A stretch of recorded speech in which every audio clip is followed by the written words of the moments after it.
मैं तो हाँ, मैं तो पिछले दिनों वहाँ जर्मनी चला गया विदेश यात्रा पर।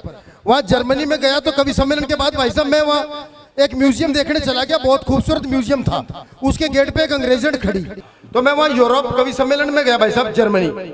वहाँ कवि सम्मेलन के बाद मैं चला गया म्यूजियम देखने। वहाँ म्यूजियम के गेट पे अंग्रेजन खड़ी, छोटे छोटे कपड़ों में बिल्कुल। मैंने कहा जी आप यहाँ किस लिए खड़ी? बोली हम गाइड है, घुमाएंगे। मैंने कहा कितने पैसे? कितनी? 200 यूरो। 200 यूरो? मैंने कहा यूरो कितने का? 100 रुपए का। मैंने गुणा के करके देखा 20,000। मैंने कहा 20,000? मैंने कहा 500 रुपए लेने हैं तो बात कर, हम हिंदुस्तानी आदमी है, बिना मोल भाव करे आलू नहीं खरीदते। उसने मना कर दी 500 में। मैं तो भाई साहब खुद ही म्यूजियम देख दाख के आ गया।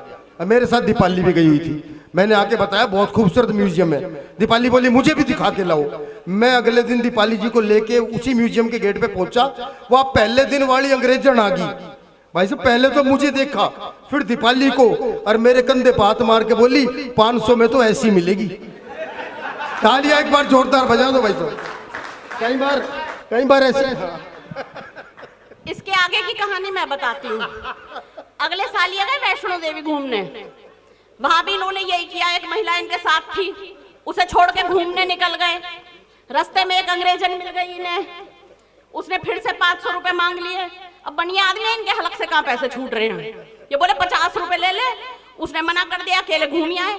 आके बताया घर में कि बहुत बढ़िया है, चल घुमा लाऊं। उस महिला को लेकर निकले। फिर से अंग्रेजन मिल गई। बोले 50 रुपए में तो ऐसी ही मिलेगी। अब वो थी इनकी धर्मपत्नी। फिर पहले ये पूछे, भैरव बाबा की पूजा तो बाद में ही हुई है। अच्छा देखो, बिल्कुल सही कहा। देखो एक अग्रवाल का नंबर हॉट सीट पे लग गया अमिताभ बच्चन के सामने। पहले प्रश्न में उसने कहा मैं अपनी लाइफ लाइन यूज करना चाहता हूं। अमिताभ जी ने पूछा कौन सी लाइफ लाइन? बोला फोन ए फ्रेंड। बोले आप किससे बात करेंगे? बोला जी मैं रामलाल से बात करूंगा।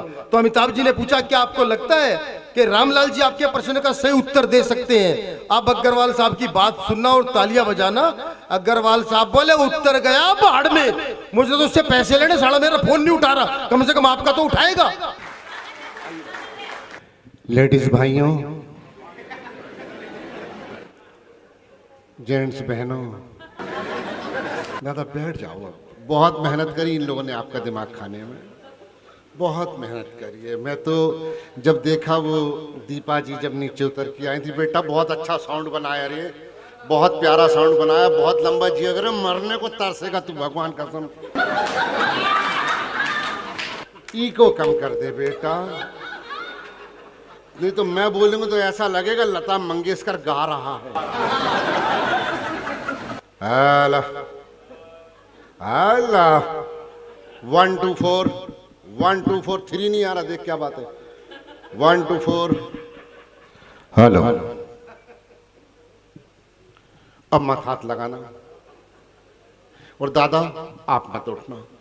भाभी की सहेली की कसम है, भगवान कसम, अब बिल्कुल मत उठना।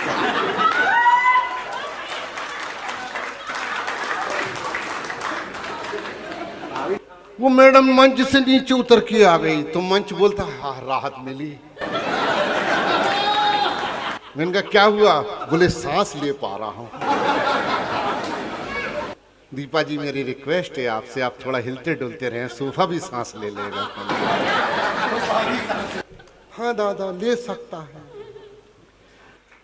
दादा आप कहाँ जा रहे हो?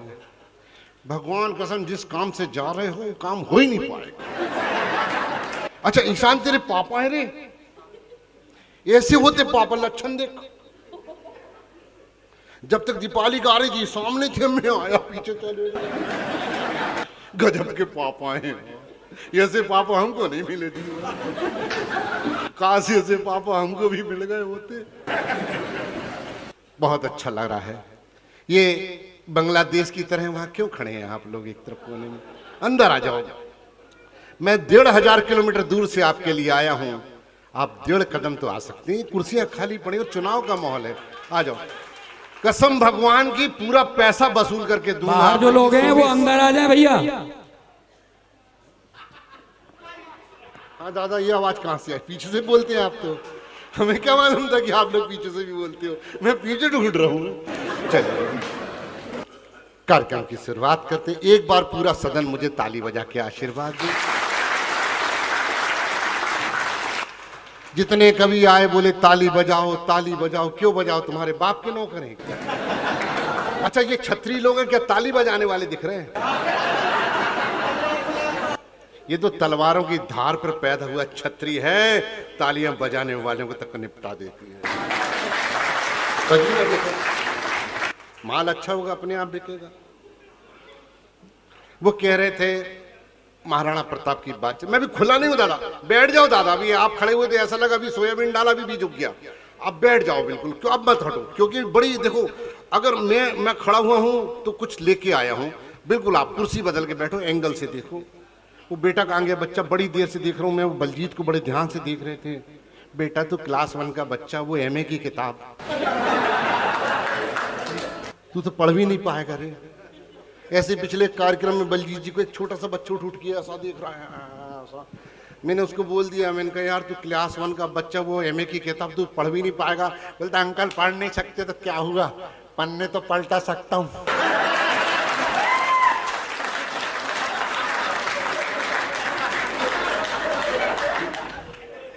वो मस्ती वाली गाँव है यार, वही पंजाबी मैं भी पंजाबी, फिर क्या किया? मस्ती वाले लोग हैं हम तो। वो एक महाराणा प्रताप जी की बात चली थी साहब। मैं भी खुला नहीं हूं, मुझे खोल देना। ये बेटा पाकिस्तान जैसे लग रहा है कोने में। आ जाओ अंदर आ जाओ वीर जी, आप लोग अंदर आ जाओ। हरा भगवा सब, नीला भगवा, पीला भगवा। वो हरा भी भगवा होने वाला है, मत चिंता करो। आ जाओ अंदर आ जाओ। अभी एक कार्यक्रम में मैं चंडीगढ़ गया था साहब, खोलना मेरे को। मेरी बहनों मेरी बेटियों बहुत सुंदर लग रही हैं आप लोग, नीली पीली हरी गुलाबी, ये होती बेटियां। और ये हमारा सौभाग्य साहब, पूरा देश हमको सुनता है। आज हमारी बहनें, हमारी भाभी, हमारी बेटियां सुन रही, इससे बड़ा सौभाग्य ये सिर्फ छत्री समाज में हो सकता है कि एक साथ बैठ के पूरा परिवार सुने। ये छत्री समाज की सिवा कहीं नहीं हो सकता साहब। दादा आप थोड़ा अच्छे से बैठो ना, ऐसा लग रहा शहंशाह हूं मुगले आजम और मैं अनारकली करके बैठ गए। मैं घबरा गया था भगवान कसम। मैं डरता हूं अंदर से छत्रियों से, इसलिए छत्रियों से डरता हूं साहब कि मेरे कलगीधर पातशाह श्री गुरु गोविंद सिंह साहब जी महाराज ने बच्चे बच्चे को सरदार और छत्री बनने का हुक्म दिया है। क्या है साहब, महाराणा प्रताप की चर्चा चली। महाराणा प्रताप ने हिंदू को बचाया, हिंदुस्तान को बचाया। दादा घड़ी मत देखो, अब सरदार खड़ा हुआ, घड़ी देखने की जरूरत नहीं। और अपना देश नहीं सुधर सकता साहब। आप मोदी जी ने किसी को भी ठाल दो, सरदार बोलेगा तो मैडम के बाद ही।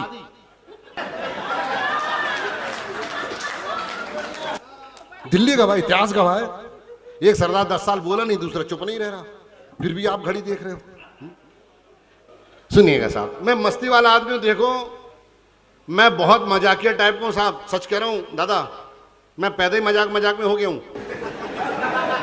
है क्या कर रहे हो? सही बोल रहा हूं। जिस दिन मैं पैदा हुआ था मेरे बाप ने मेरी मां से कहा था ये क्या मजाक है यार।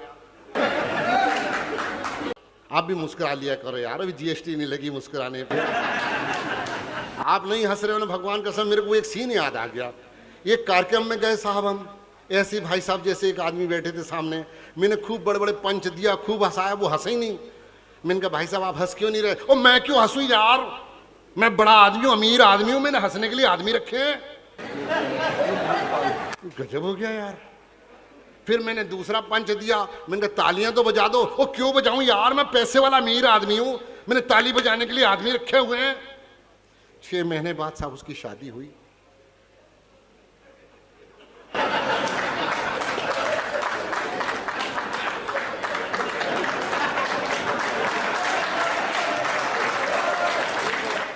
बोलने की जरूरत ही नहीं है, इसलिए मुस्कुरा दिया करो। कोरोना काल के बाद आज हंसने का मौका मिल रहा है। ये कोरोना है क्या दादा? कोरोना क्या है? मीडिया वाले भाई साहब आप भी सुन लीजिए। अरे घर से दुखी होके आए हो, बैठ जाओ यार। घर भी जाओगे वही लुगाई वही बच्चे, कौन सा पड़ोस में घुस रहे हो? अच्छा, हम तो घर जाते हमारे बच्चे नहीं पहचानते, ऐसी होती है कि पापा 20 दिन बाद लौट रहे हैं। सुनिए आदरणीय, 1 मिनट वार्तालाप थोड़ी सी कम करो। कोरोना क्या है साहब? कहां से आया कोरोना? अब खुल रहा हूं मैं दादा, मेरी बहनों अब खुल रहा हूं मैं। कोरोना आया कहां से? चलो वहां से आया साहब जिसकी खुद की आंखें नहीं खुल रही, उसने पूरी दुनिया की आंखें खोल दी। तालियां तो अब बजेंगी। और उनकी मैक्सिमम हाइट कितनी है? 3.5 से 4 फीट। दादा अगर चाइना का कोई 6 फीट का जवान मिल जाए तो समझ जाना कि हमारे बुजुर्ग लोग, अरे मैं बोलना क्या चाह रहा हूं, है कर रहे तुम। वहां गए होंगे, उनको बताया होगा कि क्या खाने से हेल्थ बढ़ती। दादा आप तो बड़े हो, आपको तो पता होगा, फिर भी जो आप सोच रहे हो वही ठीक है, वो मुझे कोई परवाह नहीं। अब कोरोना का नाम कोरोना को किसने दिया? कोरोना को कोरोना का नाम किसने दिया? आप नहीं बता पाएंगे दादा, मैं बताता हूं। हमारी देश की हमारी बहनों ने, हमारी भाभीियों ने दिया, कसम से घरवालियों ने दिया, हमारी माताओं ने दिया। घर आओ तो बोलती ये कोरोना, ऐसा कोरोना, बेसा, ऐसा मत करो ना, ये मत करो ना, वो मत करो ना, लो आ गया कोरोना। अच्छा, कोरोना काल में घर में रहो लुगाई कूटे, बाहर जाओ पुलिस कूटे, बड़े बुरे हाल थे। मैंने तो तख्ती टांग ली थी गले में, सही बता रहा हूं मैं। वो क्या हुआ है, और बोलती कब थी वो कब बोलती थी बताऊं? भाभी, आपकी भाभी क्या बोलती थी? जब पुलिस का हॉर्न सुन ले, टॉ टॉ टॉ टॉ, तब बोलती गुड्डू के लिए दूध ले आओ ना जाके। एक दिन तो यह मजे की बात तो अब आई, जब वो पुलिस का हॉर्न सुनी और धीरे से बोलती बहुत दिन हो गए हमने पकोड़े नहीं खाए, बेसन ले आओ ना। मैंने अपने मफतलाल जी को फोन लगा दिया। मैंने कहा मफतलाल जी कहाँ? यार किराना दुकान में बैठा हूँ। और ये मैंने कहा मैं आ रहा हूँ। बोले क्यों? और मैंने कहा यार तुम्हारी भाभी को ना पकोड़े खाने हैं, बेसन लेने आ रहा हूँ। मैं बेसन लेने गया था साहब, पुलिस आ गई। बेसन लेने गया था, सूजी लेके आया था।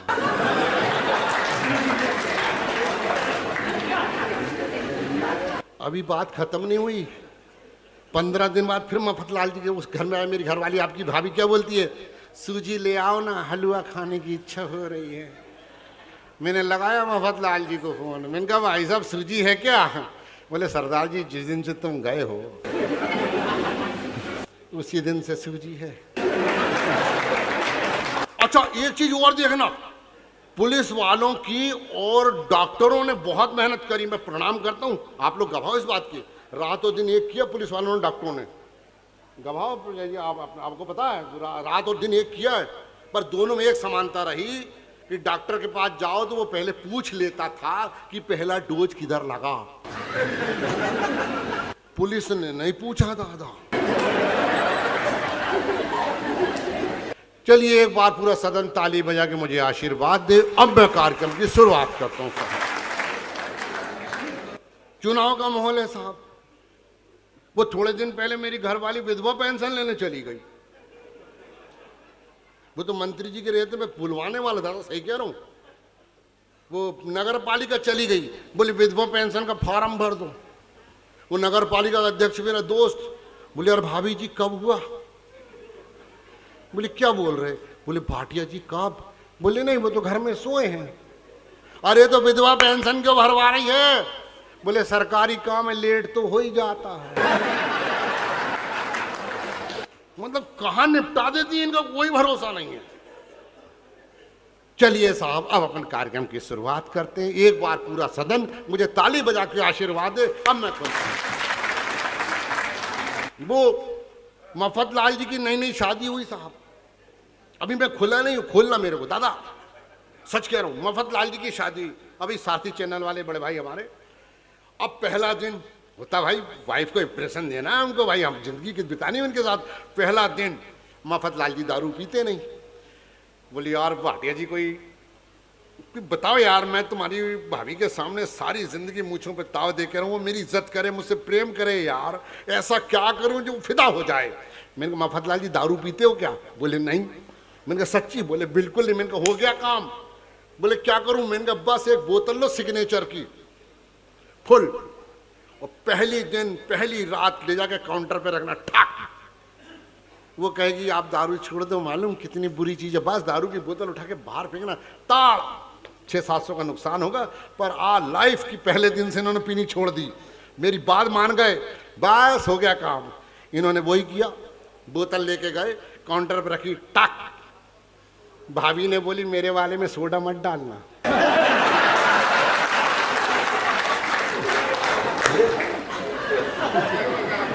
लेने गई थी पूत और कसम छोड़े आई। चलिए साहब, एक बार पूरा सदन मुझे ताली बजा के आशीर्वाद दे, अब मैं कार्यक्रम की शुरुआत करूं। लाल भैया थोड़ा क्षमा चाहूंगा, ये बात भाभी को नहीं बताना, नहीं कूट डालेगी, मथुरा घुसना बंद हो जाएगा मेरा। हाँ, अब एक बार जुड़ जाओ, मेरी रियल वाइफ से मेरे 2 बच्चे दादा। क्या कर रहा हूं, हैं मेरे तो क्या कर लूं अब हैं दादा मेरे रियल वाइफ, मतलब हम लोगों की हो नहीं सकती कि यार कैसी बात कर रहे हो। अभी मैं दीपा जी के पास बैठा था, दीपा जी मुझसे कह रही थी क्या बातें बैठिया जी, चेहरा उतरा हुआ है आपका। उनका नहीं यार अच्छा नहीं लग रहा यार, तबीयत ठीक नहीं बताओ ना हुआ क्या है आपको। उनका नहीं यार अच्छा नहीं लग रहा, तबीयत कुछ गड़बड़ लग रही। नहीं बताओ ना हुआ क्या है आपको, क्या हुआ है।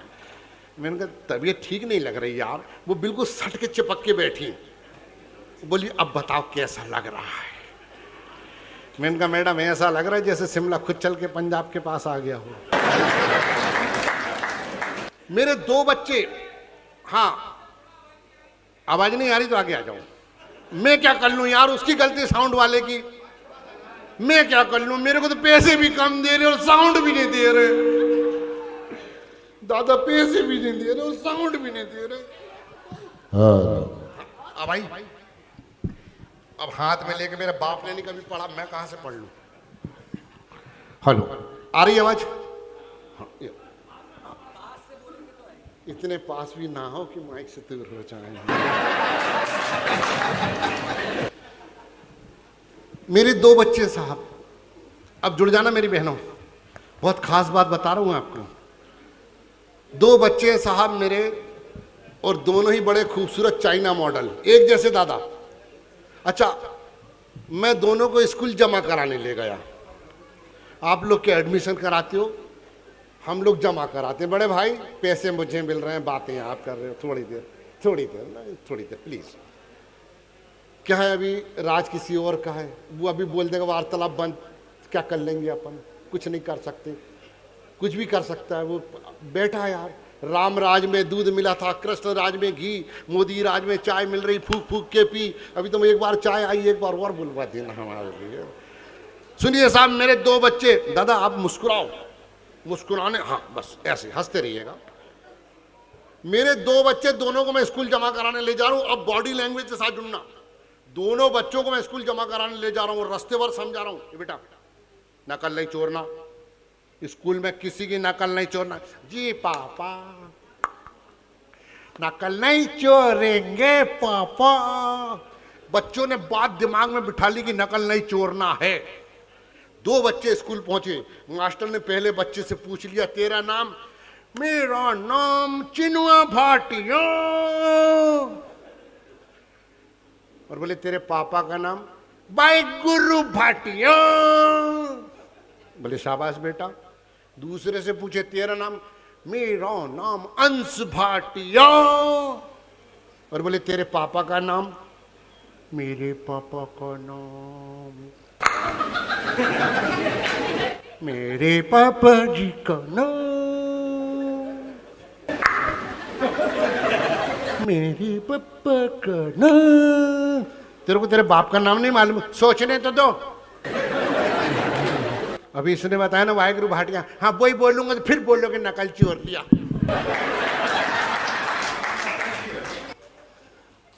खड़ा खड़ा, चल चल बता, क्रिकेट देखता है? अभी हमारी सरकार ने नया क्या लाई है? शौचालय। क्रिकेट में और शौचालय में क्या फर्क है? दोनों में धोनी है।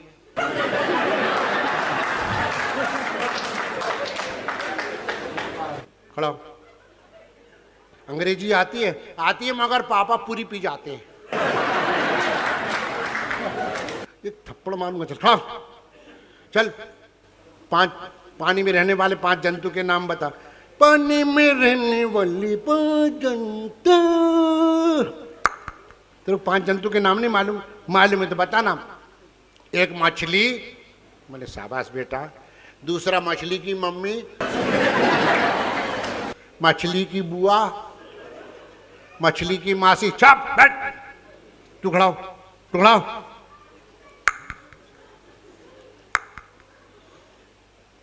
15 फलों के नाम बता। 15 फलों के नाम, तुमको नाम नहीं मालूम? मालूम है तो बता ना। एक आम, बोले शाबाश बेटा।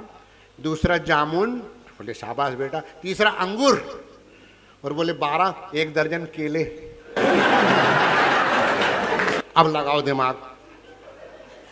चलिए साहब, एक बार पूरा सदन मुझे ताली बजा के आशीर्वाद दे। अब अपन कार्यक्रम की शुरुआत करते हैं साहब।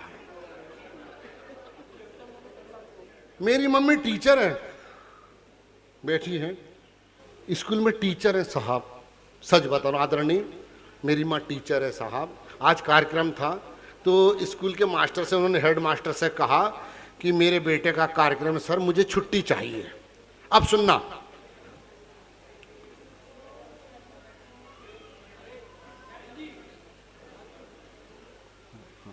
कर लो, मैं बाद में बैठ कर, आप कर लो। एक महिला को 20 साल की सजा पड़ी, 4 महिलाओं को। वो जब जेल से बाहर आई तो उन्होंने जेलर को कहा कि 6 महीने की सजा और बढ़ा दो। बोले क्यों? अभी हमारी बात खत्म नहीं हुई। बोले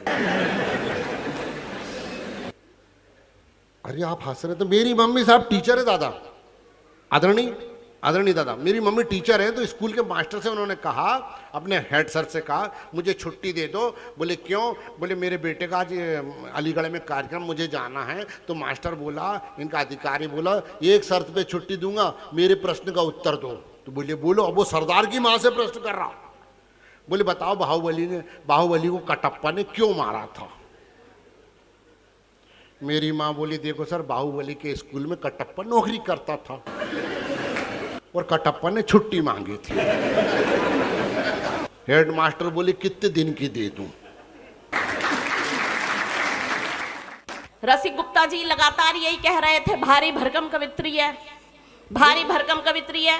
ये विनोद पाल मेरे ऊपर कविता लिख लिख कर करोड़पति हो गया आज की डेट में, कविता सुना कर। और ये सारथी चैनल वाले इसकी मेरे ऊपर लिखी कविता मोटी लड़की सुना सुना करके अमीर हुए चले जा रहे हैं। इन्होंने करोड़ों बना लिए यूट्यूब पे ये कविता चला चला कर। तो मैं बता दूं आप सबको भैया, हम हैं मणिये लोग, पहले इनकी उधारी उतरेगी, कविता पाठ उसके बाद ही होगा। तो सुनो, मुझको पता है क्यों भला मचल रहे हो तुम, सोफे पे बैठे बैठे हाथ मल रहे हो तुम, और तगड़ी में मेरी सोना बेशुमार लगेगा, बस इसलिए मेरी कमर से जल रहे हो तुम। वाह वाह वाह वाह, बहुत अच्छा पढ़ा सबने। एक तो मैं मफतलाल जी निवेदन करना चाहूंगी, ये जो मुझको सेकंड लास्ट नंबर पे उतार कर आपने इस मंच की शीर्ष कवित्री होने का, सीनियर कवित्री होने का दर्जा प्रदान किया है, तो वो दर्जा मेरे लिफाफे को भी मिलना चाहिए।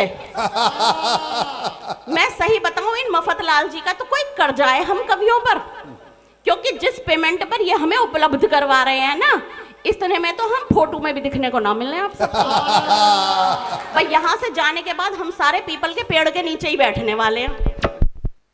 मैं सोच रही थी नजर न लग जाए मुझे कहीं, बहुत ही अच्छे हैं सारे के सारे, कभी ये माइक खराब कर देवे, कभी लाइट चली जावे, यही चल रहा है यहाँ पर।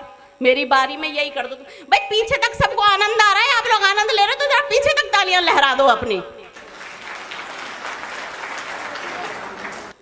मैं आपको बता रही थी कि हम सारे यहाँ से जाने के बाद पीपल के पेड़ के नीचे बैठेंगे और वहां करेंगे हम एक विशेष मंत्र का जाप। ओम ह्रीम प्रीम श्रीम उधार उतराय नमः @मफतलाल.com। मफतलाल जी ने फोन करा, बुलाया, दीपाली कार्यक्रम में आना है। मैंने कहा क्या व्यवस्था रहेगी? बोले बताओ। मैंने कहा कुछ नहीं जी, सरदार जी आ रहे हैं हमारे, 5000 रुपए कम दे देना उनसे। कहते फिर तो तुम आकर 5100 की पर्ची कटा जाना, वो तो फ्री में ही आ रहे हैं।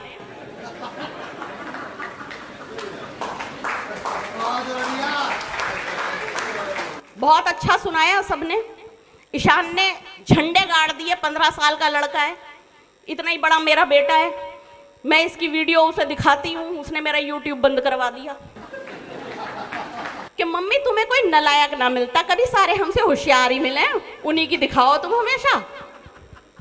पर बहुत अच्छा करा लड़के ने, बहुत बढ़िया सुनाया, क्या रंग जमा दिया सारे में। और मैं आपको सच बताऊं, बिल्कुल सच्ची बात, साक्षात सत्य, परम सत्य, कि जब कोई कवि इतनी अच्छी, इतनी धुआंधार प्रस्तुति देता है, उसे इतनी तालियां, इतनी वाहवाही, इतनी मालाएं मिलती हैं, तो बहुत खुशी होती है। मैं सच कह रही हूँ भाई गुरु साहब, बहुत खुशी होती है, दिल से बहुत खुशी होती है। लेकिन केवल उस कवि को, अजीब, बाकी सारे कवियों की छाती पे सांप लौट जाते हैं। वैसे आप बहुत अच्छे लग रहे हैं, और मैं सच बताऊं, प्रकृति जो है ना वो बैलेंस करना नहीं छोड़ती। जो बहुत स्मार्ट आदमी होता है उसे गंजा करना नहीं भूलती, और जो बहुत क्यूट औरतें होती हैं उन्हें मोटा करना नहीं भूलती। अच्छा, वैसे मोटापे के भी अपने फायदे हैं।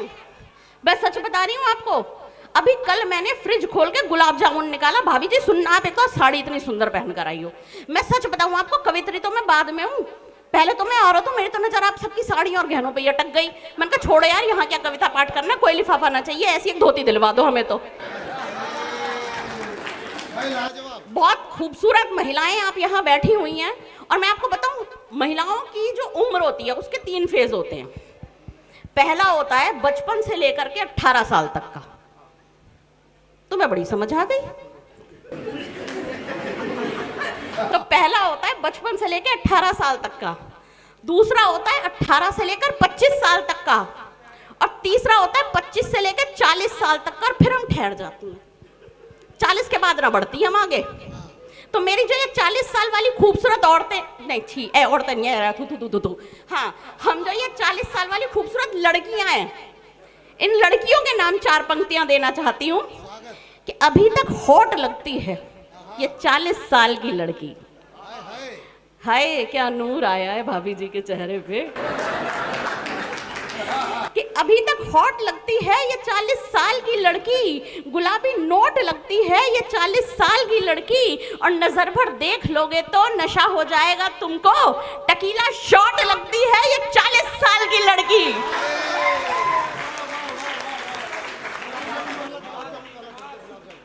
तो मैं आपको बता रही थी, हम जो सेहतमंद लोग हैं ना, हमसे तो मिठाइयां भी बातें करती हैं।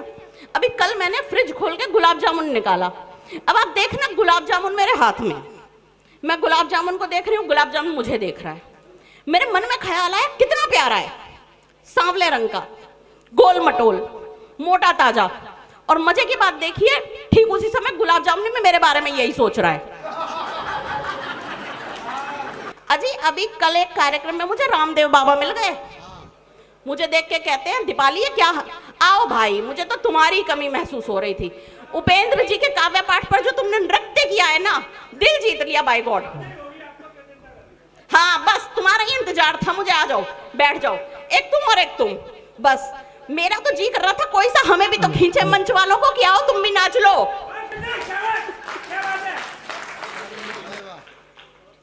तो मैं बता रही हूँ आपको, मुझे मिले रामदेव बाबा, मुझसे कहते हैं, दीपाली ये क्या हाल बना रखा है अपना। मैंने कहा बाबा जी क्या हो गया? कहते कुछ योगा वोगा किया करो। मैं बाबा जी योगा मुझसे तो कतई ना होगा। तो मैंने कहा वैसे भी आपके योग वोग में कुछ ना धरा। बाबा जी तो दिल पे ले गए, उन्होंने मुझे खरी खरी सुना दी। अब सुनो क्या सुनाई। बाबा जी कह रहे हैं कि मेरे योग में बोलो तो भला क्या बुराई है, इस योग से ही अरबों खरबों की कमाई है, और मुझसे पटी न एक अंजलि भी उम्र भर, इसलिए ही तो पतंजलि फर्म बनाई है।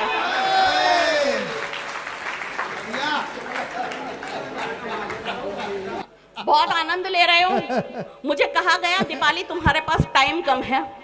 मैंने कहा ऐसे मत कहो, मेरी गृहस्थी का क्या होगा, घर में 2 बालक भी हैं, यहीं पर कह दो कि तुम्हारे पास मंच पर टाइम कम है। वाह वाह वाह वाह वाह। राजस्थान में गांव पड़ता है लकोई। लकोई में वैसे तो ना जाने कितने कुएं हैं, लेकिन एक कुआं ऐसा भी है जिसमें झुक के नाम लेने पे कुआं जवाब देता है। तो ये देखने के लिए मैं और रसिक गुप्ता जी उस कुएं के पास गए। मैंने झुक के नाम लिया विनोद, तो कुएं में से आवाज आई विनोद। रसिक जी ने अपना नाम लिया रसिक गुप्ता, तो कुएं में से आवाज आई रसिक गुप्ता। मैंने मानवेंद्र जी का भी नाम लेके देखा, तो कुएं में से कोई आवाज नहीं आई भाई साहब। मुझे टेंशन हो गई, इतने बड़े व्यक्तित्व का नाम कुएं में से आवाज क्यों नहीं आई। तो मैंने बगल में एक बाबा थे, मैं बाबा के सामने हाथ जोड़ के पूछा, बाबा क्या गलती हो गई, हम दोनों ने अपना नाम लिया तो कुएं में से आवाज आई, जब हमने मानवेंद्र जी का नाम लिया तो कुएं में से आवाज क्यों नहीं आई। तो बाबा ने बोला, बेटे दुनिया में विनोद पाल का जवाब हो सकता है, रसिक गुप्ता का जवाब हो सकता है, मानवेंद्र जी का कोई जवाब नहीं है, वो लाजवाब व्यक्ति है। तो मैं शुरू होना चाहता हूं सर कि आपके लिए चंद कतरे लहू के लाया हूं। हालांकि जो कोने में महिला बैठी है, 2 कवि पूरे पढ़ लिए पर अगली ने सुना भी नहीं एक को भी, ना ही ताली बजा रही है भाई साहब। और ऐसी एक महिला हमें हर मंच पे मिल जाती है। पिछले दिनों नारनौल में कवि सम्मेलन करने गया हुआ था, सामने एक महिला बैठी हुई भाई साहब, मैंने कविता सुनाई, गद्य सुनाया, पद्य सुनाया, पर अगली ताली बजा के ना दे। आखिर में मैं नीचे उतर के गया, और मैं पैरों में पड़ गया। मैं कहा, बहन जी अब ताली क्यों नहीं बजा रही। बोली, तेरी शकल मेरी सास से मिलती है। और इन महिलाओं का ऐसे ही है भाई साहब, जब ये सास बनती है ना बहू अच्छी नहीं मिलती, जब बहू बनते तो सास अच्छी नहीं मिलती, जब देवरानी बनते तो जेठानी अच्छी नहीं मिलती, जब जेठानी बनती है तो देवरानी अच्छी नहीं मिलती, जब नंद बनती है तो भाभी अच्छी नहीं मिलती, जब भाभी बनती है तो नंद अच्छी नहीं मिलती। और बात रही पति की, वो तो आज तक किसी औरत को ढंका।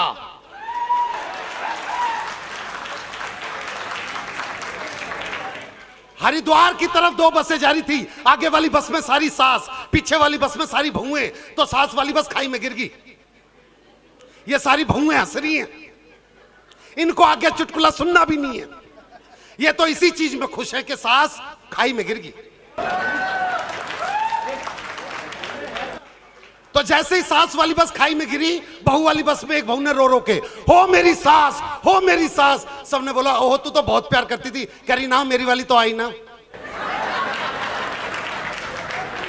मैं सच बतलाऊं, एक दादी बैठी हुई थी धूप में, इतने में दादी बैठी हुई थी धूप में, इतने में पोता आया, कह रहा, दादी एक बार टह बोल दे। दादी ने बोल दी टह, कह रहा, हो गई तेरी बल्ले बल्ले हो जाएगी बल्ले।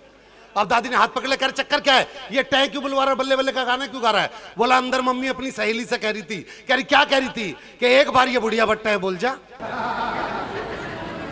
फिर तो हो गई तेरी बल्ले बल्ले और हो जाएगी बल्ले बल्ले। मुझे अच्छी तरीके से बात, एक सास अपने पोते को खिला रही थी, हाय मेरा सूरज, हाय मेरा चंदा। इतने में भाई साहब चंदा जमीन पर जाके गिर गया। बहू ने बोला, माता जी आज के बाद आप मेरे बेटे को हाथ नहीं लगाओगी। सास भी कति छटी हुई थी अलीगढ़ की। सास ने बोला, ठीक है बहू, आज के बाद मैं तेरे छोरे का हाथ नहीं लगाऊंगी।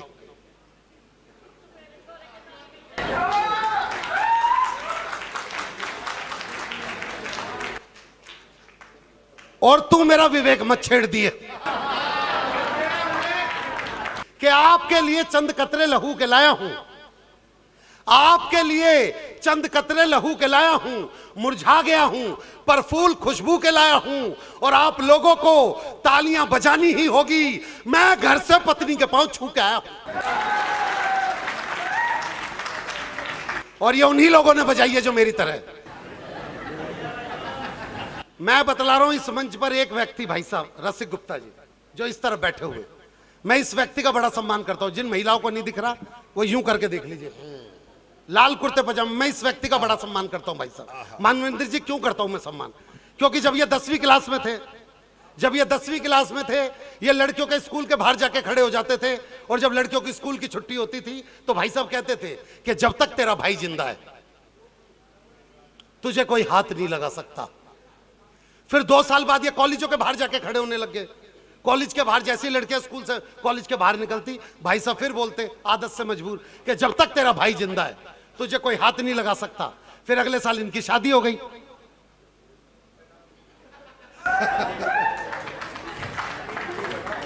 घूंघट उठाया और आदत से मजबूर, जब तक तेरा भाई जिंदा है तुझे कोई हाथ नहीं लगा सकता। और ताली तो अब इस बात पे बजा देना, शादी के 10 साल बाद भी अपने इसी वचन पे कायम है। मैं बता रहा हूं, दिल्ली की एक लड़की ने दूसरी लड़की से पूछा कि तू जिस लड़के से प्यार करती थी तूने छोड़ क्यों दिया। कि दिल्ली की एक लड़की ने दूसरी लड़की से पूछा कि तू जिस लड़की से प्यार करती थी तूने छोड़ क्यों दिया। 4 पंक्तियां सुनाऊंगा भाई साहब, 3 पंक्तियां मेरी और चौथी पंक्ति आपकी। अगर चौथी पंक्ति समझ में आ जाए तो तालियां बजा दीजिएगा। भाई साहब अभी अभी बात याद आई, इन्होंने मुझे बतलाया कि यहाँ पर लग चुका है कानून और किसी नेता के बारे में नहीं बोल सकते, तो एकदम से मुझे याद आया, मैं ये नहीं चाहता कि आप लोग ताली वाली तो बजा दो, लेकिन फिर मैं जेल में जाता अच्छा नहीं लगूंगा भाई। अगर लग गया है तो मैं समझ जाता हूं, क्योंकि इस पंक्ति में मुझे बोलने की जरूरत नहीं है। विनोद भाई अंदर चले जाओगे ना तो जिसके लिए लिखी है उसे सीधा सुना पाओगे, वाह, कोई टेंशन नहीं है।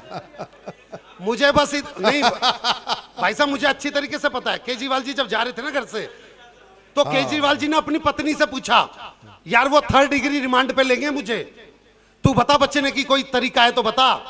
तो पत्नी ने बोला, जैसे ही पहले डंडा पड़े एक बार जय श्री राम का नारा लगा देना। मैं बतला रहा हूं आपको कि दिल्ली की एक लड़की ने दूसरी लड़की से पूछा, भाई तू जिस लड़के से प्यार करती तूने छोड़ क्यों दिया? तो लड़की ने जो जवाब दिया वो 4 पंक्तियों में, 3 पंक्तियां मेरी, चौथी पंक्ति आपकी। चौथी पंक्ति तक समझ जाओ तो बस तालियां बजा दीजिएगा। कि दिल्ली की लड़की ने पूछा, भाई तू जिस लड़के से प्यार करती थी तूने छोड़ क्यों दिया? लड़की ने जवाब दिया, मैंने क्यों छोड़ दिया? लड़की ने बोला कि कर्जे में उसका एक एक बाल निकला। चौथी पंक्ति आपके मुंह से निकलेगी। लड़की ने पूछा, तूने क्यों छोड़ा? तो लड़की ने जवाब दिया कि कर्जे में उसका एक एक बाल निकला, कहां का धनी था वो तो कंगाल निकला, और मैं ही थी जो मोदी की तरह गरजती रही, वो तो खांसने वाला। बहुत शानदार सुन रहे हैं भाई साहब। अच्छा मैं बता दूं मानवेंद्र जी, मैं आज यहाँ पे दूसरी बार आया हूं। मैं अलीगढ़ में आज दूसरी बार आया हूं। पहली बार मैं यहाँ के थाने में आया था और उन लोगों ने मुझे 1 घंटा सुना जो किसी की नहीं सुनते। उसके बाद उन्होंने मुझे पेमेंट भी दी। उस दिन मुझे पता चला कि अलीगढ़ की पुलिस देती भी है। उन्होंने खाकी कलर के लिफाफे में मुझे पेमेंट दी। अब ये देखने के लिए कि पुलिस वालों ने कितनी पेमेंट दी है, मैंने लिफाफे का छोटा सा कोना फाड़ा। पीछे से एक पुलिस वाले ने मेरी गुद्दी पकड़ ली, बोला बेटे सरकारी कागज फाड़ दिया। मानवेंद्र जी 10,000 में बुलाया था, 4 लाख रुपए में छोड़ा। तो अब मैं दोबारा कुछ ऐसा नहीं पढ़ना चाह रहा, क्योंकि आज तो पेमेंट भी 10 से कम ही है। तो बल्लो मुझे जल्दी ऑफिस से जाना, जरा अपने खूबसूरत हाथों से कंघा तो पकड़ाना। अच्छा, जिन बालों पर इतराए घूमते हो सब जानते हैं, गंजे हो, विग लगाकर घूमते हो। अरे बल्लो सच्चाई मेरी एक विग से तुझे परेशानी हो जाती है? तेरे तो पूरा जंगल है, फिर भी 4-4 चोटियां मंगवाती है। देखो मेरी 4 चोटियों पर मत जाओ, और अब विग तो बनवा लिया, अब नकली मूछें बनवाओ। ये सफा चट चेहरा मुझे नहीं भाता, इन पे नकली मूछें भी चिपकाओ। अच्छा, तेरे पहने पर पहले विग बनवाई, अब मुंह चिपकाऊं। बाल तुझे इतने ही पसंद हैं तो क्या अनिल कपूर बन जाऊं? आहा, बड़े अपने आप को अनिल कपूर समझते हो? आईना जाकर देख लो, आऊं शक्ति कपूर दिखते हो। अरे बल्लो, जब मैं विग नहीं लगाता था तो बारिश की पहली बूंद का आनंद सबसे पहले मैं ही तो पाता था। भाड़ में गया वो आनंद, मुझे तो मेरे पिता ने और रब ने पता नहीं कौन से कर्मों की सजा दी, जो अपनी ये खूबसूरत बेटी इस गंजे को ब्याह दी। गंजा ना भी होता तो शादी के बाद हो जाता। तेरे जैसी पत्नी हो तो क्या सर का एक भी बाल बच पाता? सर का बाल नहीं बचा, इसीलिए ये रसिया विग लगाता है। लेकिन कोई भी बुड्ढा जैसे ही आशीर्वाद दे दे, विग उसके हाथ आ जाता है। अरे बल्लो, ये गंजा पति किफायती कहलाता है, और इन नकली बालों के कारण तेरे तेल शैम्पू का कितना खर्चा बच जाता है। सुन लो भाभी, क्या खाक तेल शैम्पू का खर्चा बचाता है? मेरा फेस वॉश तो 2 गुना लगाता है। अच्छा, और खुद पार्लर में जाकर कलरिंग, रिबॉन्डिंग और न जाने क्या क्या करवाती है। लेकिन मजे की बात तो ये है भाभी जी, उसके बाद भी इसकी जुल्फे बरगद का झाड़ नजर आती है। इतना भी नहीं समझते, जो जुल्फे तुम्हें बरगद का झाड़ नजर आती हैं, मोहल्ले में जाकर पूछ लो कितने मरते हैं जब ये लहराती हैं। रघुराज जी, ये महिलाएं खर्चा तो सारा पतियों का करवाती हैं और अदाएं जाके सारे मोहल्ले भर में दिखाती हैं। सच्चाई तो यही है, सच्चाई तो यही है कि हम महिलाएं घर में तो बस बर्तन मांजती और कपड़े धोती हैं, हमारे हुस्न की असली तारीफ तो मोहल्ले में ही होती है। ये बल्लो मेरे गंजे होने का फायदा उठाती है, खुद तो भाभी जी बनी घूमती है और मुझे छोरियों से अंकल जी कहलवाती है। और इस अंकल की बात बताते तो अब मुझको शर्म आती है, क्योंकि इस बुढ़े अंकल को मोहल्ले की हर बुढ़ी आंटी भी भा जाती है। वैसे तो कहती है मुझे बहुत प्यार करती है, लेकिन मैं किसी बुढ़िया से भी बात कर लूं तो मुझ पे शक करती है। ना ना ना, ये शक का इल्जाम हम पत्नियों के हिस्से ही आता है, और इतिहास भी गवाह है, भगवान राम भी तो सीता से ही अग्नि परीक्षा करवाता है। क्या बात है दीपाली जी, हम पतियों को तो हमारे कर्मों की सजा दी जाती है, और इनका बदला पूरा ना हुआ तो सावित्री बनकर यमराज से भी पति के प्राण खींच लाती है। सच्चाई तो ये है कि मेरे प्राण तब सूखते हैं जब ये गंजा मेरे साथ मेरे मायके जाता है, और वहां जाकर मंत्री जी ये मेरी बहन यानी अपनी साली के हाथ से टकली करवाता है, चंपी करवाता है। अरे बल्लो, काश ये बात तेरी समझ में आ जाए, साली के नाजुक हाथों का जादू चले और मेरे सर पे बाल आ जाए। ये गंजा भी ठंडे तवे पे रोटी सेकता है, ये गंजा भी ठंडे तवे पे रोटी सेकता है, उजड़ा चमन है ख्वाब बसंत के देखता है। अरे बल्लो, मैं अपने दिल के अरमान अभी से क्यों छोड़ूं, और जब वैज्ञानिक चांद पर खेती की सोच रहे हैं तो मैं अपनी चांद की उम्मीद क्यों छोड़ूं। इनके अरमान सही हैं। ये गंजा अपनी चांद पर क्या खूब बैठता था, और जब तक विग नहीं बनवाया था करवा चौथ पे चांद देख के कोई व्रत ना खोल दे, इसलिए टोपी लगा के बैठता था। मैं कहाँ ऐठता था मंत्री जी, मेरा तो हमेशा एक जैसा ग्राफ है। यहाँ तो पहले भी मामला साफ था और आज भी मामला साफ है। बात समझो, ये सच कह रहे हैं, इनका एक सा ग्राफ है, ऊपर मैदान साफ है, अंदर भेजा साफ है। मानविंदर जी, ऊपर वाला जैसा चाहता है उसी की चलती है, और ऊपरी मामला समय से पहले साफ हो गया तो मेरी क्या गलती है। जी नहीं, कॉलेज के जमाने में 2 लड़कियों से इश्क की मिली इनको सजा है, इन्होंने 2 लड़कियों से इश्क का लिया मजा है, दोनों की चोरी पकड़ी गई थी, दोनों ने बाल नोच लिए, उसी की ये सजा है। ये बल्लो मुझे गंजा गंजा कहकर चिढ़ाती है, इसकी माँ कम सुनती है, बहरी कह दूं तो मेरे सिर पर चढ़ जाती है। माँ की बात मत करो, और मैं तुम्हारे सिर क्यों चढ़ जाऊंगी, इतनी तो अकल है मुझ में कि गंजे हो वहां से फिसल के हड्डी थोड़ी तोड़ पाऊंगी। मंत्री जी, हमें तो लगता है, आप सबको लगता होगा कि हम 2 विपरीत तार आपस में जुड़ गए, और इसको झेलते झेलते मेरे तो विग के बाल भी उड़ गए। इसे झेलते झेलते मेरे तो विग के बाल भी उड़ गए। बहुत बहुत धन्यवाद। कैसा लगा आपको? हे भगवान, कैसी पत्नी मिली है, मेरा तो मुकद्दर ही फूट गया, और कल जो तूने बटन लगाया था आज फिर टूट गया। मुझे बेवकूफ समझते हो जो ये बहाना बनाकर लाए हो?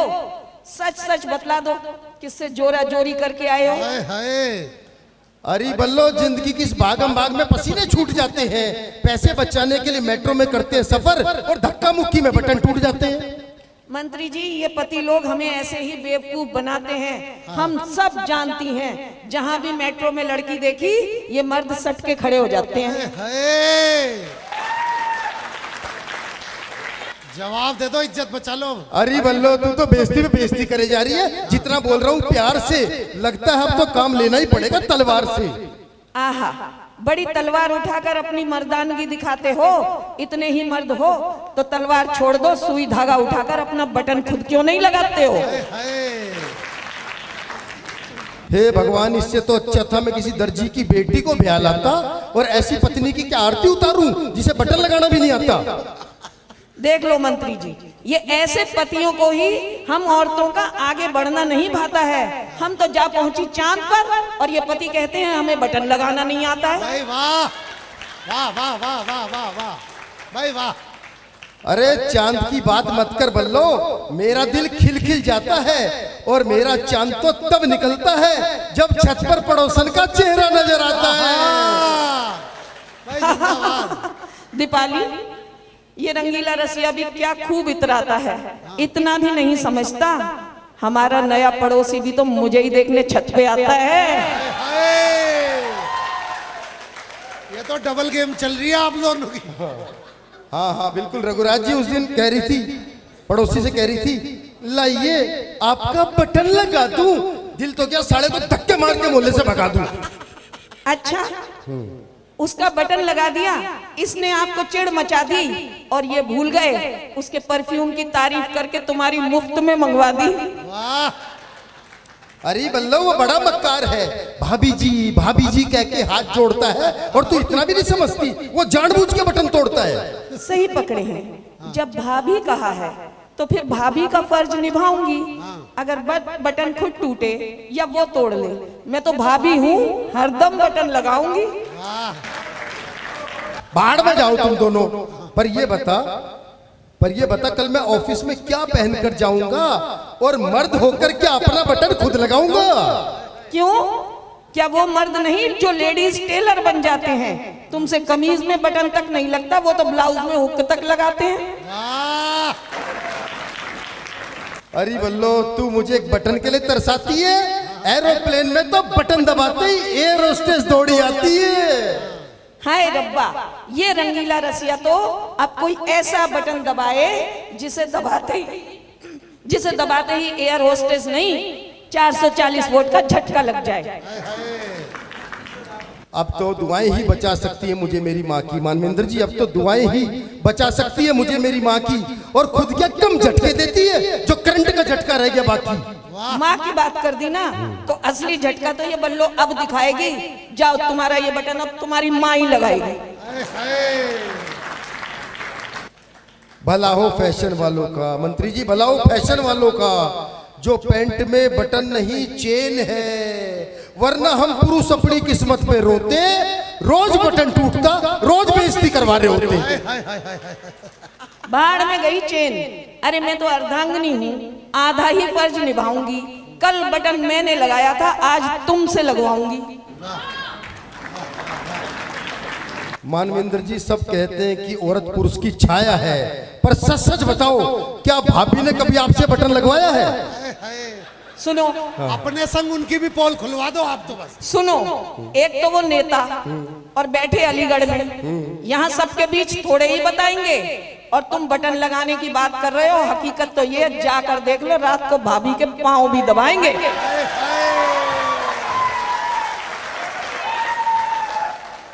सबके घर का यही हाल है बल्लो। मुझे देख, कितना बड़ा कवि हूँ, कितने बड़े बड़े प्रोग्रामों में जाता हूँ, लेकिन बटन लगाने के नाम पर घर में चूहा बन के दुबक जाता हूँ। तुम्हारे जैसे 100 चूहों को तो मैं बिल्ली बन के भगा देती हूँ, पर यहाँ अलीगढ़ में सबके सामने कह रहे हो तो लाओ दो, आज मैं बटन ही लगा देती हूँ। बटन तो लगा दे बल्लो, लेकिन जरा ध्यान से। पिछली बार सुई घुसा दी थी, छुट्टी लेनी पड़ी थी दुकान से। आहा, जब मर्द तुम्हारे जैसे हो तो त्रिया चरित्र की शक्ति दिखानी होती है, और शॉपिंग के लिए पति छुट्टी ना करे तो फिर सुई ही चुभानी होती है। अरे बल्लो, तेरी शॉपिंग के लिए तो पैसे बचाता हूँ, इसीलिए पुरानी शर्ट में बटन लगा के काम चलाता हूँ। बिल्कुल झूठ बोलती हैं ये, बिल्कुल झूठ बोलती हैं ये। सच कह रही हूँ। आप ही बताओ, जो इंसान पैसे बचाने की खातिर हफ्ते में एक दिन साबुन से नहाएगा, वो क्या खाक अपनी पत्नी को शॉपिंग करवाएगा? अरे बल्लो, तेरी कहा तो है मैंने कि तेरी शॉपिंग के लिए पैसे बचाता हूँ, इसीलिए पुरानी शर्ट में बटन लगा के काम चलाता हूँ। हाँ, ये सच कहा। बहुत पसंद इनको अपनी माया है। ये जो कमीज पहनी है, इसे 10 बार रफू करवा चुकी हूँ और इसमें 70 बार मैंने बटन लगाया है।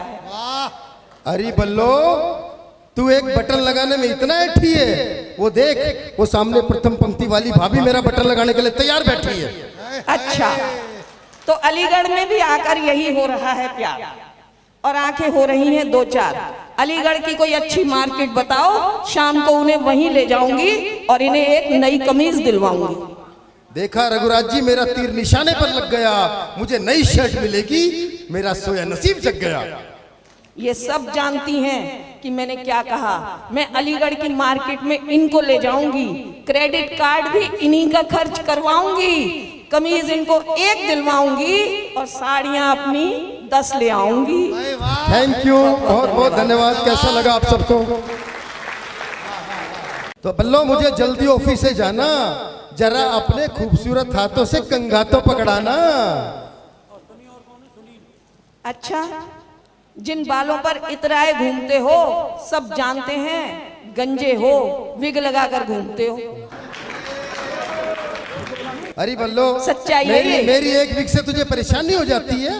तेरे तो पूरा जंगल है, फिर भी 4-4 चोटियां मंगवाती है। देखो, मेरी 4 चोटियों पर मत जाओ, और अब विग तो बनवा लिया, अब नकली मूछें बनवाओ। ये सफा चट चेहरा मुझे नहीं भाता, इन पे नकली मूछें भी चिपकाओ। अच्छा, तेरे पहने पर पहले विग बनवाई, अब मुंह चिपकाऊं। बाल तुझे इतने ही पसंद हैं तो क्या अनिल कपूर बन जाऊं? आहा, बड़े अपने आप को अनिल कपूर समझते हो? आईना जाकर देख लो, आऊं शक्ति कपूर दिखते हो। अरे बल्लो, जब मैं विग नहीं लगाता था तो बारिश की पहली बूंद का आनंद सबसे पहले मैं ही तो पाता था। भाड़ में गया वो आनंद, मुझे तो मेरे पिता ने और रब ने पता नहीं कौन से कर्मों की सजा दी, जो अपनी ये खूबसूरत बेटी इस गंजे को ब्याह दी। गंजा ना भी होता तो शादी के बाद हो जाता। तेरे जैसी पत्नी हो तो क्या सर का एक भी बाल बच पाता? सर का बाल नहीं बचा, इसीलिए ये रसिया विग लगाता है, लेकिन कोई भी बुड्ढा जैसे ही आशीर्वाद दे दे विग उसके हाथ आ जाता है। अरे बल्लो, ये गंजा पति किफायती कहलाता है, और इन नकली बालों के कारण तेरे तेल शैम्पू का कितना खर्चा बच जाता है। सुन लो भाभी, क्या खाक तेल शैम्पू का खर्चा बचाता है? मेरा फेस वॉश तो 2 गुना लगाता है। अच्छा, और खुद पार्लर में जाकर कलरिंग, रिबॉन्डिंग और न जाने क्या क्या करवाती है। लेकिन मजे की बात तो ये है भाभी जी, उसके बाद भी इसकी जुल्फे बरगद का झाड़ नजर आती है। इतना भी नहीं समझते, जो जुल्फे तुम्हें बरगद का झाड़ नजर आती हैं, मोहल्ले में जाकर पूछ लो कितने मरते हैं जब ये लहराती हैं। रघुराज जी, ये महिलाएं खर्चा तो सारा पतियों का करवाती हैं और अदाएं जाके सारे मोहल्ले भर में दिखाती हैं। सच्चाई तो यही है, सच्चाई तो यही है कि हम महिलाएं घर में तो बस बर्तन मांजती और कपड़े धोती हैं, हमारे हुस्न की असली तारीफ तो मोहल्ले में ही होती है। ये बल्लो मेरे गंजे होने का फायदा उठाती है, खुद तो भाभी जी बनी घूमती है और मुझे छोरियों से अंकल जी कहलवाती है। और इस अंकल की बात बताते तो अब मुझको शर्म आती है, क्योंकि इस बुढ़े अंकल को मोहल्ले की हर बुढ़ी आंटी भी भा जाती है। वैसे तो कहती है मुझे बहुत प्यार करती है, लेकिन मैं किसी बुढ़िया से भी बात कर लूं तो मुझ पे शक करती है। ना ना ना, ये शक का इल्जाम हम पत्नियों के हिस्से ही आता है, और इतिहास भी गवाह है, भगवान राम भी तो सीता से ही अग्नि परीक्षा करवाता है। क्या बात है दीपाली जी, हम पतियों को तो हमारे कर्मों की सजा दी जाती है, और इनका बदला पूरा ना हुआ तो सावित्री बनकर यमराज से भी पति के प्राण खींच लाती है। सच्चाई तो ये है कि मेरे प्राण तब सूखते हैं जब ये गंजा मेरे साथ मेरे मायके जाता है, और वहां जाकर मंत्री जी ये मेरी बहन यानी अपनी साली के हाथ से टकली करवाता है, चंपी करवाता है। अरे बल्लो, काश ये बात तेरी समझ में आ जाए, साली के नाजुक हाथों का जादू चले और मेरे सर पे बाल आ जाए। ये गंजा भी ठंडे तवे पे रोटी सेकता है, ये गंजा भी ठंडे तवे पे रोटी सेकता है, उजड़ा चमन है, ख्वाब बसंत के देखता है। अरे बल्लो, मैं अपने दिल के अरमान अभी से क्यों छोड़ूं, और जब वैज्ञानिक चांद पर खेती की सोच रहे हैं तो मैं अपनी चांद की उम्मीद क्यों छोड़ूं। इनके अरमान सही हैं। ये गंजा अपनी चांद पर क्या खूब बैठता था, और जब तक विग नहीं बनवाया था, करवा चौथ पे चांद देख के कोई व्रत ना खोल दे इसलिए टोपी लगा के बैठता था। मैं कहाँ ऐटता था मंत्री जी, मेरा तो हमेशा एक जैसा ग्राफ है। यहाँ तो पहले भी मामला साफ था और आज भी मामला साफ है। बात समझो, ये सच कह रहे हैं, इनका एक सा ग्राफ है, ऊपर मैदान साफ है, अंदर भेजा साफ है। मानविंदर जी, ऊपर वाला जैसा चाहता है उसी की चलती है, और ऊपरी मामला समय से पहले साफ हो गया तो मेरी क्या गलती है? जी नहीं, कॉलेज के जमाने में 2 लड़कियों से इश्क की मिली इनको सजा है, इन्होंने 2 लड़कियों से इश्क का लिया मजा है, दोनों की चोरी पकड़ी गई थी, दोनों ने बाल नोच लिए, उसी की ये सजा है। ये बल्लो मुझे गंजा गंजा कहकर चिढ़ाती है, इसकी माँ कम सुनती है, बहरी कह दूं तो मेरे सिर पर चढ़ जाती है। माँ की बात मत करो, और मैं तुम्हारे सिर क्यों चढ़ जाऊंगी? इतनी तो अकल है मुझ में कि गंजे हो वहां से फिसल के हड्डी थोड़ी तोड़ पाऊंगी। मंत्री जी, हमें तो लगता है, आप सबको लगता होगा कि हम 2 विपरीत तार आपस में जुड़ गए, और इसको झेलते झेलते मेरे तो विग के बाल भी उड़ गए। इसे झेलते झेलते मेरे तो विग के बाल भी उड़ गए। बहुत बहुत धन्यवाद। कैसा लगा आपको? क्यों अभी आदरणीय गुरु रसिक गुप्ता जी पूछ रहे थे कि राजस्थानी, तुम्हारा होली का त्योहार बड़ा हिट गया, आपने देखा हो होली पे चेहरे के रंग इतने रंग जाते हैं कि कोई पहचान ही नहीं पाता कि कौन सा रामलाल है कौन सा श्यामलाल। बोल रहे थे कि राजस्थानी, होली का त्योहार आपका बड़ा हिट गया। मैंने काहे का हिट गया? खुद की लुगाई पहचानने के चक्कर में मोहल्ले की 20 लुगाइयों से फिस गया। सच बता रहा हूं, मेरे भी चेहरे पर इतने रंग लगे हुए कि वो भी नहीं पहचान पाई। जैसे ही घर गया अगली ने दरवाजे पर ही रोक दिया, भाई साहब कहां जा रहे हो? बोली, भाई साहब कहां जा रहे हो? मैंने, तुझे कुछ शर्म हया है? मैंने कहा मैं तेरा पति हूं, कुछ शर्म हया है? बोली, वो कौन था जो अभी अभी घर से गया है? मैंने कहा वो बोली, मैंने, यार मैं तेरा पति हूं, क्यों नहीं समझती? बोली, बहस में क्या रखा, तू मेरा पति है, पहले आधार कार्ड दिखा।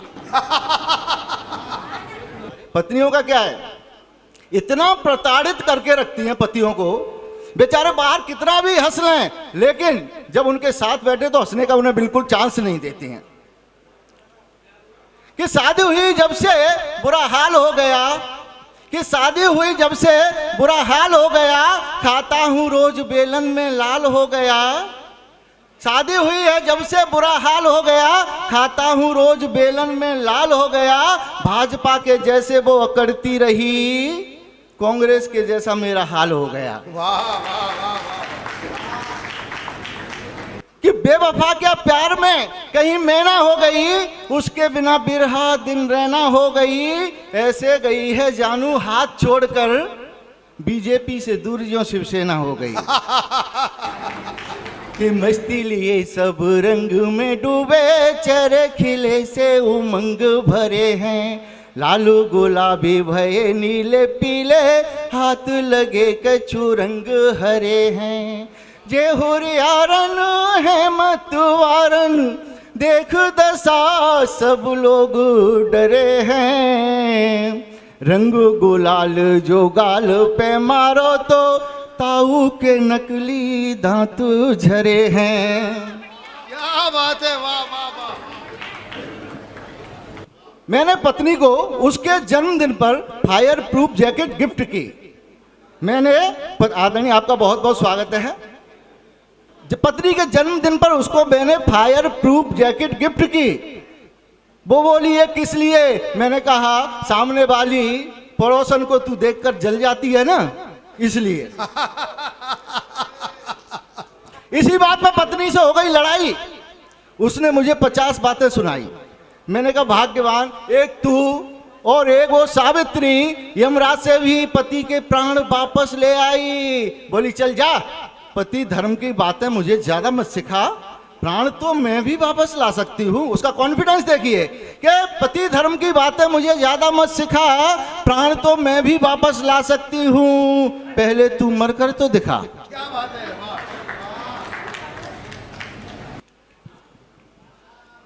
क्योंकि अपना अपना एक विश्वास होता है, एक अपनी आदत होती है। एक पति पत्नी में झगड़ा हो गया, सच बता रहा हूं साहब, पति पत्नी में झगड़ा हो गया, पति हट गया, अगला बैंकॉक जाकर बैठ गया।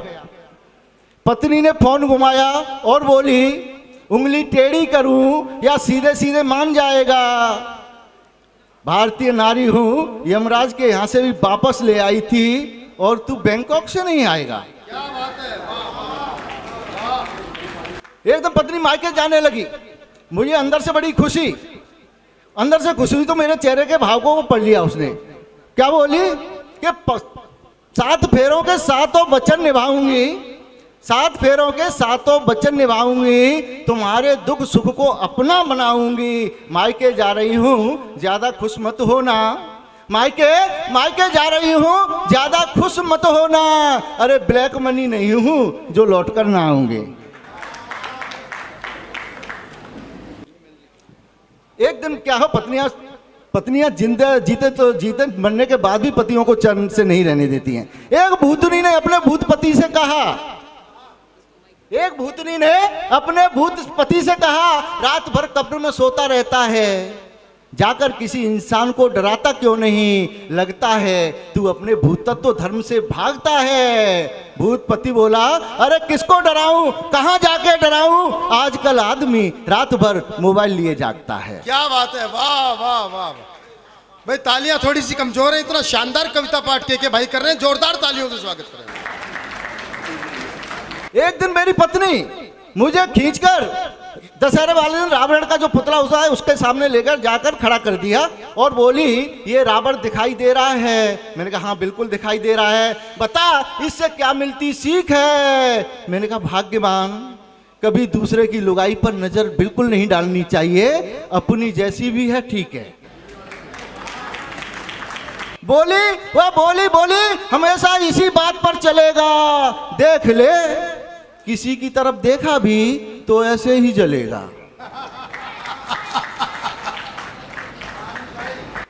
नेताओं से मुझे ध्यान आया, क्योंकि आदत होती है, एक नेताजी की शादी हो रही थी, फेरों के बाद पंडित जी बोले अब दुल्हन की मांग भरो। नेताजी ने कहा अभी मांग नहीं भरूंगा। पंडित जी ने पूछा क्यों? तुरंत कैंची जेब से निकाली और गठबंधन की तरफ हाथ बढ़ाया, बोले पहले उद्घाटन करूंगा। क्या बात? बोले पहले उद्घाटन करूंगा। पंडित जी ने कहा नेताजी तुम्हें कब समझ आएगी, कब समझ आएगी? अरे ये पत्नी है, सड़क नहीं, उद्घाटन कर दिया तो सार्वजनिक हो जाएगी। क्या बात है, वाह वाह वाह भाई, कमाल कमाल कमाल। रास्ते में आ रहे थे, मैं विनोद पाल भाई देश के बड़े कवि हैं, लाफ्टर चैंपियन हैं। अभी रास्ते में आ रहे थे, मैंने कहा विनोद भाई से, भाई विनोद पाल जी, हर सफल व्यक्ति के पीछे किसी महिला का हाथ होता है, यही सोचकर मैंने शादी की, किस्मत फिर भी नहीं बदली। बोला किस्मत फिर भी नहीं बदली? मैंने कहा नहीं बदली तो बोले एक बार लुगाई बदल कर देख ले। मैंने कहा विनोद भाई आपकी बात बिल्कुल सही है, पर कैसे बदल दूं? मेरी पत्नी है, कोई पार्टी नहीं है। क्या बात है, वाह वाह वाह वाह वाह।